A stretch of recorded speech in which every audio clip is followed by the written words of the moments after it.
Welcome to the Future is Fractional podcast, a podcast where we explore why the future C-suite is fractional, how professionals are carving out careers as fractional leaders, and how businesses are taking advantage of fractional talent and technology. Here's your host, me, Matt Belbeck. Welcome back to the Future is Fractional podcast. Today we're talking with someone who's lived on both sides of the fractional divide. Rudzinski spent over a decade building Tragic Media into a full-fledged software consulting firm, and then made the call to shut it down and start something new, Apollo Fractional, where he now brings product and technology leadership to companies who need serious expertise without a full-time hire. Rich has great perspective on what actually separates fractional work from agency work and where freelance fits into that picture, if it fits at all. We'll get into how he decides what an engagement really needs, what changed in his approach after years of running an agency, and where he thinks fractional product and tech leadership is headed next. Please welcome Rich Rudzinski. Rich, welcome to the podcast. Thanks so much for being on today. Yeah, thanks, Matt. I'm excited to be here. Yeah, absolutely. One of the, my favorite parts about hosting this podcast is hearing from people outside of my industry that listen and are in such a wide range of fractional roles, from fractional heads of manufacturing to fractional sales leaders. It feels like limitations that once existed for a lot of professionals are no longer the barriers that they once were. Now, you're a fractional product and engineering leader. Are you finding fractional leadership is generally accepted in your profession today? Yeah, I think so. I do think that it's a growing, idea and force here. And we work a lot with earlier stage startups and stuff. And I think a lot of those founders are still, understanding or learning about how they can best augment their teams with fractional leadership. But once, presented with the idea, I think most people catch on pretty quick. Yeah, that's great. I want to talk a little bit about your path to Apollo Fractional. I know you spent over a decade building Tragic Media into a full software consulting firm before you shut it down and started Apollo. What kind of led to that decision? Yeah, that was just like a number of changes in the industry, a couple missteps on my part as a leader, and ultimately just the agency model stopped working the way that it did previously. I think a big piece of that was COVID. A lot of people realized I don't need my developers to be, right here, where I can, touch them, if you will. And it started, workforce started to get a lot more democratized and a lot more global. And so people started to shift and realize well, I just want kind of the cheapest talent I can get. So I think a lot of work started flooding even more so to overseas and nearshore work.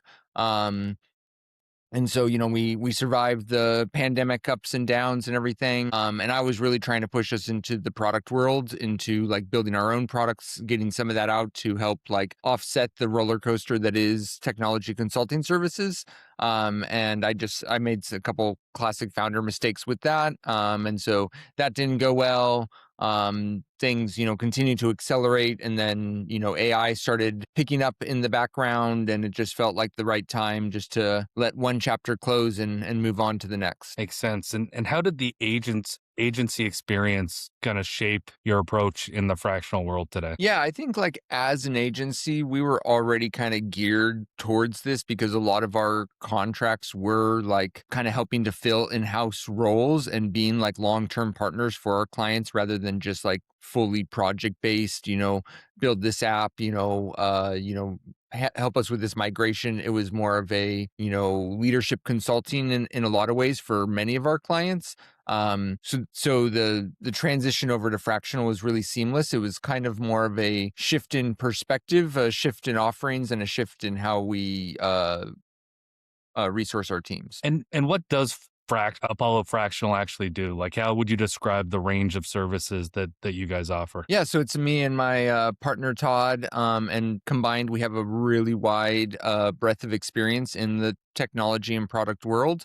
So one of the benefits that we bring when working with us fractionally is we can really come in and help fill a number of gaps on your team, depending on where you need it most, and also where that gap kind of evolves over time. And so we help a lot of early stage companies, a lot of non-technical companies, small businesses to handle any of their product and technology needs. If they're, building an app, if they're dealing with, cloud services, whatever it is, we can come in, on a part-time basis and help them make really informed decisions. If they are building, a larger project, and they don't have their own in-house team, we can help scale up resources, manage those resources. And that's kind of, I think one of the big differences in the agency world, where as an agency, my margins are in my people, and I'm trying to always, find the best talent, at the cheapest rate, and then sell that at the highest rate I can for a client. And with the fractional stuff, I'm more of a partner for your business. And so I'm helping you figure out, well, how can I get the best talent for the cheapest price? So it's kind of like shifting the mentality of what I'm selling and how I'm providing those services. And in that startup world, is it common that you're working directly with the founder? Are you working with product teams? Does it depend on the organization? It totally depends on the organization and the just the level of maturity there. Some of them were working with teams that are lacking on the technology side, and so we come in and help fill that gap as a kind of like as a founder for them, being like their technical leadership of that. And some teams are more established; they have their own engineering teams, they have their own product teams, and we're either helping them to lead that and implement new processes, or we're just helping to fill gaps with senior level execution. Makes sense. Now, I know you've written about the difference between fractional services and agency services. Where do you draw the line between the two? I mean, again, I think it's all about the approach and implementation. With fractional, we go really deep into a business. We really get embedded into that internal team. Whereas with an agency, there's usually like a little bit of a wall there where we're working with their team, but they kind of are throwing it over the fence to us, and then we're managing it with our team there. So if we're working with you as an agency, you'd have a point of contact that you'd be talking to, where you'd be working, with that person, and then they'd bring that internally to execute. And with the fractional, if we would bring on a team, we'd bring on that team, and you'd have full access to that team because it's your team that we're bringing on. So then, we'd be, everybody would be in your Slack channel, available for you to talk to, or get input from, outside of just us as the leaders. So again, it's just like a little bit different model and a little bit different mentality there. And where would you say that the term freelance would fit into that picture? Is that a third distinct category in your mind? Yeah, I actually had a little bit of a back and forth with with Taylor from Fractional Jobs on this, on one of his LinkedIn posts. And I was commenting that I really feel that fractional means leadership, means CEO, CTO type implementation. And his take on it was fractional means anything highly specific or senior level and up. So you could be, a fractional senior engineer, VP of engineering, CTO. You can come in at any of these roles and do it fractionally. Whereas freelance is a little bit more of a lower level consulting, where you just need somebody to execute a service, not necessarily somebody to lead. That makes sense. So with that in mind, would you say that people interested in working fractionally need a certain level of experience or number of years of experience to do it well? I mean, that's my take on it, because we already have freelance, we already have consulting. Fractional, I feel like, is a specific category within that consulting that means, you're a higher level senior plus or leadership role, and you're offering those services to businesses versus just offering, marketing services or development services or anything kind of just at the more, mid-level and below. Now, in the legal world, I know that clients often come to us and there's a period of education in terms of explaining to them what a fractional mandate actually looks like. Do clients come to you with a pretty good understanding of what fractional means, or is there much education involved? I mean, I think it's a varying level.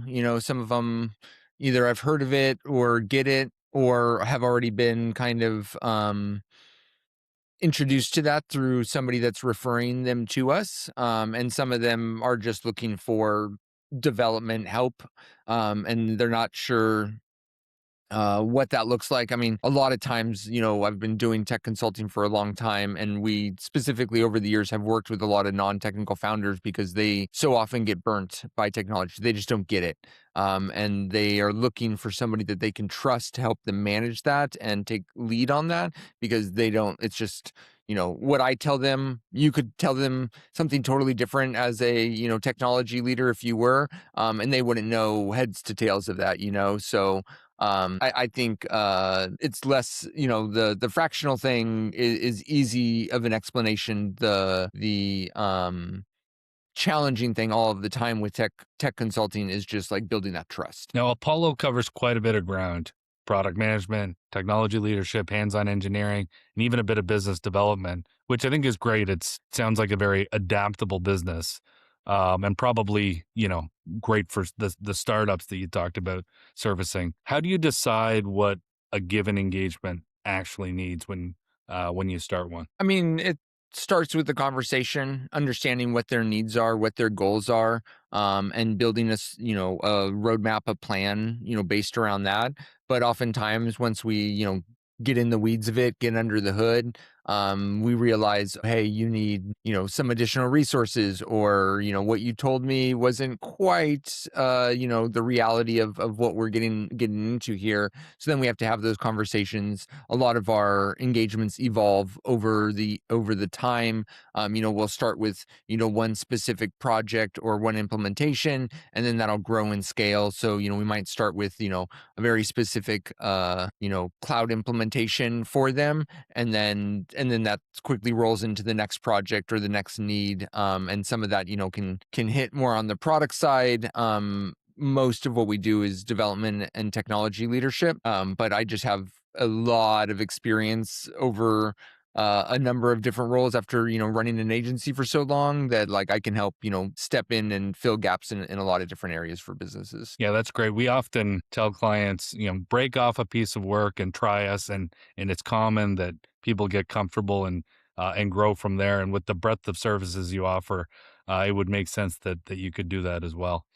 Um, how do you balance strategic leadership with the hands-on execution work that the clients often still need? That is something that has, evolved quite rapidly over the past year and a half or so, just because of the acceleration of AI tooling. Now a lot of people, they need the leadership and they often need the execution. And a lot of the teams that we're working with are getting smaller and smaller because of the AI disruption, or they just are non-existent and they need help taking lead, but they also need help just like getting the jobs done. So, because of these new AI tools, my partner and I are able to be a lot more productive and bring a lot more power and value, to these engagements. So oftentimes we're leading the strategy and also doing a lot of the implementation ourselves. But again, that it really depends on the engagement, on the client maturity, and what their team looks like. And then, that then translates into, well, what gaps are we filling? What roles are we playing? And how do we best, again, the whole thing in my mind about fractional is like, how do I accelerate your business? I'm with the agency. I'm always worried about, I was always focused on my business. How do I make sure my team has enough work, over the next quarter? How do I make sure that we're, growing our revenue, over the year? And with fractional, it's a little bit of a shift in a mindset of, obviously I need to make sure I'm busy and I'm able to pay my bills, but it's more about, how do I get client A to that next level, for their business? How do I get their product to that next level? So it's that little bit of a shift there. And how do you scope and price an engagement? Like, what determines whether a client needs a few hours a week versus something closer to a full-time role? Yeah, we're pretty flexible with our stuff, and we have some discounts for early stage startups, bootstrap startups, different things, so we can, work with both, heavy VC funding, scaling startups, but also those, individual founders that really probably need the most help. And generally we start small. Like I said before, kind of like you mentioned, like let us bite off, a little chunk and show you how we execute, see how, the relationship works on both sides.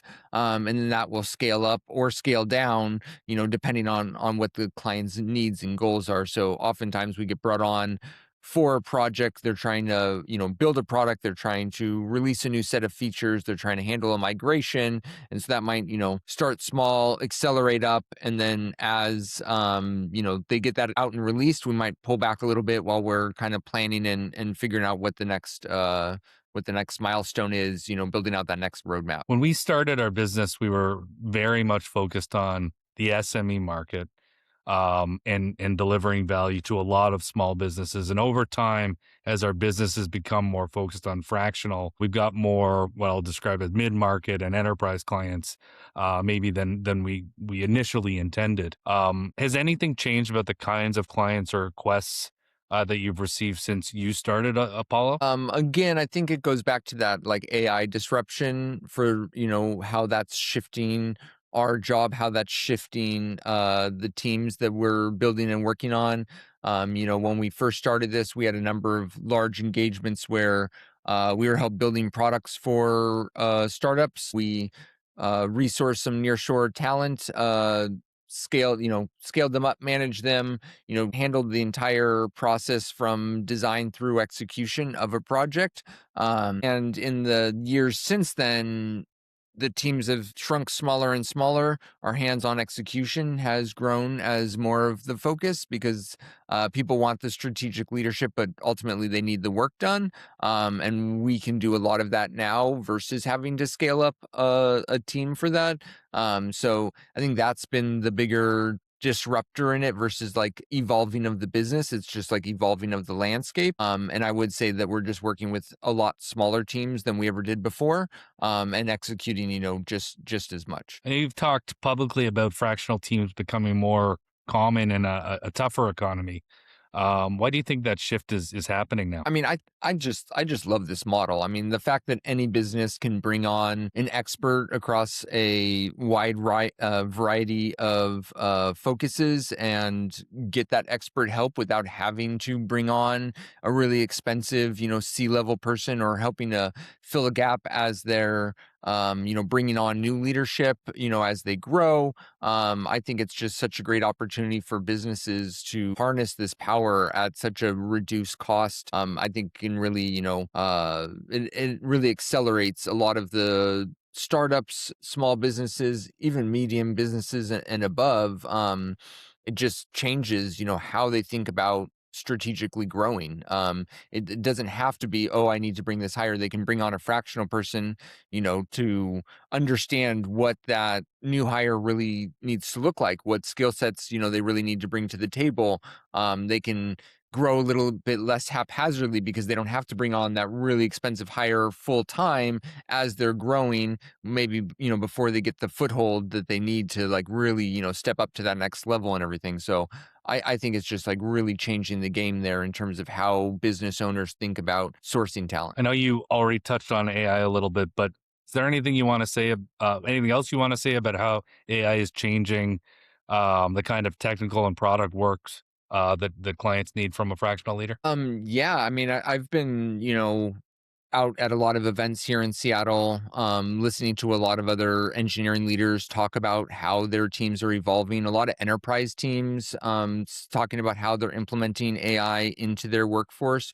And overall, the biggest shift is just that everybody's working with smaller teams and they're doing just as much as before. But like how they're managing that is changing because before there was, I think, a bigger silo between product, between engineering, between design, and now it's all kind of getting blurred and blended. So people are looking, people that have kind of cross-functional skills, I think are bringing a lot more to the table. If you have a product person that can also do engineering work, like that's really, really powerful. To be able to, spin up those early prototypes or augment your team with somebody that really understands product versus somebody that's just solely a builder. So I think these roles are starting to blend a lot, and so that goes into, well, how do I best source talent for my team? Maybe I don't need 4 people. I don't need all these specific roles, for my project. I can bring on more, generalists, more people with blended skills, and have them work together in these little pods or smaller teams, which can really help accelerate product development. Do you think that there is a point in time where a business needs a full-time product and an engineering leader, or do you think it's possible for any size company to use fractional resources forever? No, I definitely think like, at a certain scale or size, like you just need that person working on your business full time. But I think how you get there can be augmented with fractional in a number of ways to help you as a business owner make more, make smarter choices. You don't have to rush into that full-time hire. You bring on somebody fractionally, really feel out the position, understand what skill sets you need for that. You can even have the fractional person help you to, hire and bring on their replacement for that. I definitely, I mean, like, especially on the engineering side, like you still need full-time engineers at some level, some capacity for your business. If you're building a business that, is product-based, that has a heavy level of engineering to it. But how you get to those full-time roles, I think, shifts and changes now a lot more with the fractional, where you can, take a different roadmap that maybe, more closely aligns with your funding schedule, or, with your growth schedule, versus like these like harder steps that were before, where like, okay, well, now I got to scale up and I got to bring on, 3 new hires. Well, now you can bring on, 1 or 2 fractional people as you're getting to those 3 hires to help like make that a smoother transition. Now, someone that has been doing this fractional thing for some time now, what would you tell someone considering trading their full-time leadership role for fractional work? I mean, it's consulting, right? So like you have to really be ready for that, because running a consulting business or consulting on your own involves so much more than just doing the work. You got to do the business side, you got to do the business development, you have to do the, client management. All those things take other skills and also take you away from just that execution layer. So you just need to be ready for that. Like if that's not something that you're comfortable with or something that you enjoy, like it might not be the best fit for you. But if it is, if you are experienced with that or are looking for a new challenge to, take that on, fractional is a really enticing career path, because it just gives you a lot more freedom and flexibility, I feel like, than just the 9 to 5. Rich, thank you for being on the Futures Fractional podcast. I really appreciate it. Yeah, thanks, Matt. It was great talking with you. That's a wrap on my conversation with Rich Rudzinski. If there's one thing to take away from this episode, it's that the line between fractional, agency, and freelance work isn't just semantics. It shapes how engagements get scoped, how trust gets built, and what clients can actually expect. Rich's path from running Tragic Media to building Apollo Fractional shows just how much that distinction matters once you've lived on both sides of it. If you want to learn more about Rich and Apollo Fractional, links are in the show notes. Please go check out what they're building. And if you've enjoyed today's conversation, please subscribe to the Futures Fractional podcast wherever you get your podcasts. Leave us a rating and share this episode with someone who's thinking about what fractional work could look like for them. Thanks for listening, and bye for now. Thank you for listening to the Futures Fractional podcast, sponsored by CEO Law. The Futures Fractional, the difference is CEO Law.